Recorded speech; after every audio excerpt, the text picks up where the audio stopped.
Did you know that your brain burns the same amount of energy stressing about doing something as it does actually doing it? Yeah. Just thinking about doing the dishes, finishing that report, or hitting the gym can tire your brain out without you lifting a single finger. That's wild, right? But it explains so much. Like why you feel exhausted after a day of thinking about your to do list, but barely checking anything off. You're not broken. You're not lazy. You just learned to work wrong. Somewhere along the way, someone handed you a version of productivity that works about as well as a chocolate teapot. You were told to grind, hustle, push through, no pain, no gain. Set goals, break goals, hit goals. But no one taught you how to rest without guilt. No one taught you how to start when the fire's gone. No one taught you how to work with your brain instead of against it. And now you're here, sitting with 47 open tabs, a full inbox, a half-eaten snack from 3 hours ago, and zero motivation. You're not lazy. You're just tired of pretending you're a robot.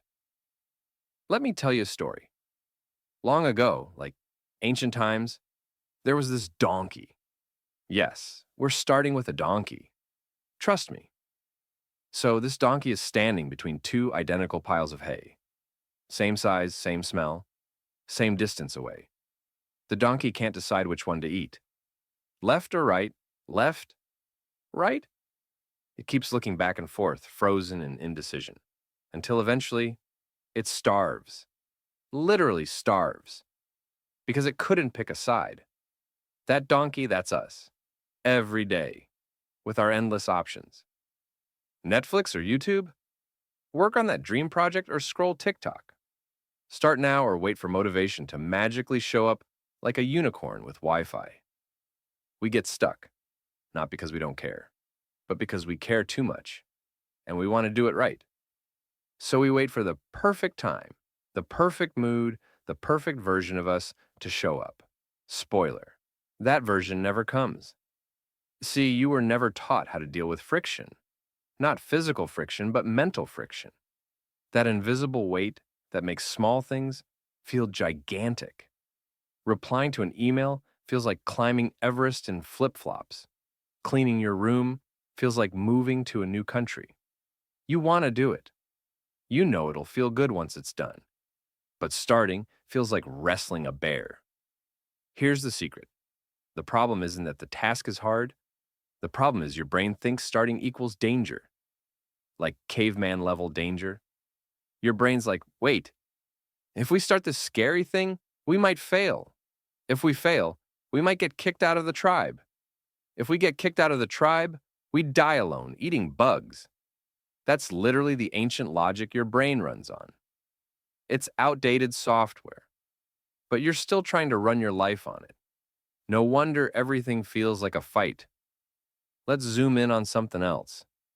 You ever notice how you can binge an entire season of a show without blinking, but can't read one email without needing a snack, a nap, and an emotional support blanket?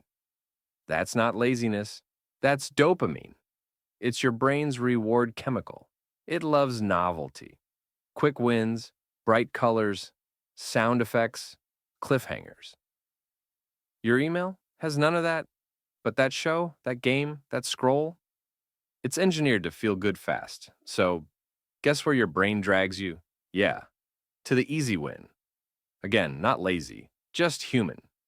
You're trying to outwork a brain that's been trained by algorithms to chase dopamine. And you're blaming yourself for not being able to compete with apps built by literal neuroscientists? Come on. That's like showing up to a sword fight with a spoon and blaming yourself for losing. Okay, deep breath. Let's shift gears. I want you to imagine a kid learning how to ride a bike. Wobbly, terrified. They fall, they cry. They try again. No one looks at that kid and says, wow, what a failure. They must be lazy. Number, we cheer. We encourage. We remind them that falling is part of it. Now zoom out. You're that kid. Life is the bike. And you've just been falling over without anyone reminding you that falling is normal. You've internalized struggle as weakness, when really it's the proof you're still in the game. You haven't given up. You're still trying. That matters. A lot. There's this Japanese concept called Kaizen. It means continuous improvement, but not the dramatic kind. Not glow up montages or wake up at 5 a.m. and become a billionaire by Thursday advice. Number Kaizen is about tiny steps, quiet progress. 1% better each day, that's it.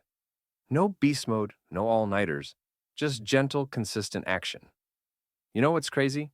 If you improve 1% a day, in a year, you're not 365% better, you're 37 times better.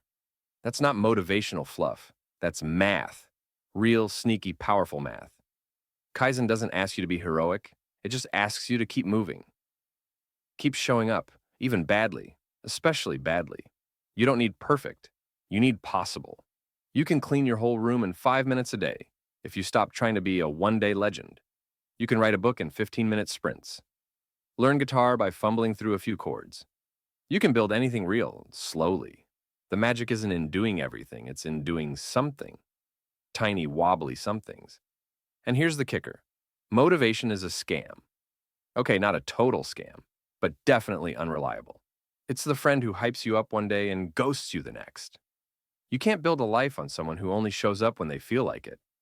But you can build a life on momentum. Because momentum, that's loyalty. That's energy that grows with motion. Still waiting to feel ready? Newsflash. Feeling ready is a side effect. It comes after you start. It's like confidence. You earn it by acting scared. You don't wait for it. You work with what you've got. Even if all you've got is a messy bun, an existential crisis, and 10 free minutes. Here's a truth that'll hit different. Ugly starts are the most honest. All those perfect routines you see online, filtered, edited, highlight reels. Real progress looks like flopping out of bed and doing one squat in your pajamas, or opening a blank doc and typing literally anything just to break the silence. It looks like giving yourself credit for trying. Even when trying, looks like barely showing up. You're not lazy. You've just been trying to run a marathon in clown shoes with no water, and someone screaming, faster, in your head. That voice? It might even be your own. Let's change that. Because you'd never talk to a friend the way you talk to yourself. Instead of, I'm so behind, say, I'm still in the race. Instead of, why can't I do anything right? Try, this is hard, but I'm learning.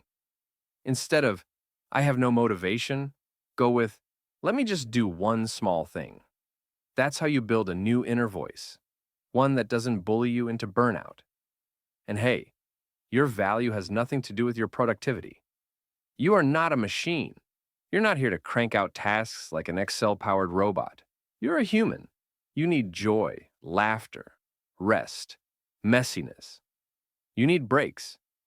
Not because you earned them, but because you exist. That's reason enough. If you're exhausted, it might not be because you've done too little. It might be because you've been carrying too much. Expectations, pressure, comparison, that weight adds up, and it's okay to put it down. It's okay to move slower. You're not falling behind, you're finding your rhythm. So what do you do when everything feels too big? You start small, ridiculously small. You choose one thing, one drawer, one email, one kind word to yourself. You make it easy. So easy, your brain doesn't fight back. And then, you do it again tomorrow and the next day. That's how you trick the system. That's how you create momentum on purpose. It's not about epic wins, it's about tiny proofs.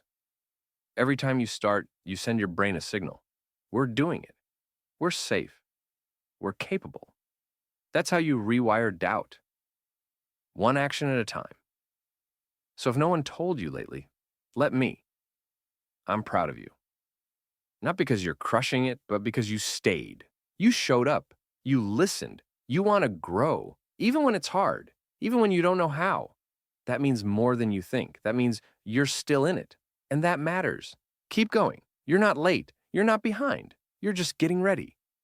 And when it clicks, you'll move. You'll surprise yourself. You'll build something real, something messy and human and yours. So go. Take that first step. Doesn't have to be perfect. Doesn't even have to be confident. It just has to be yours. That's enough.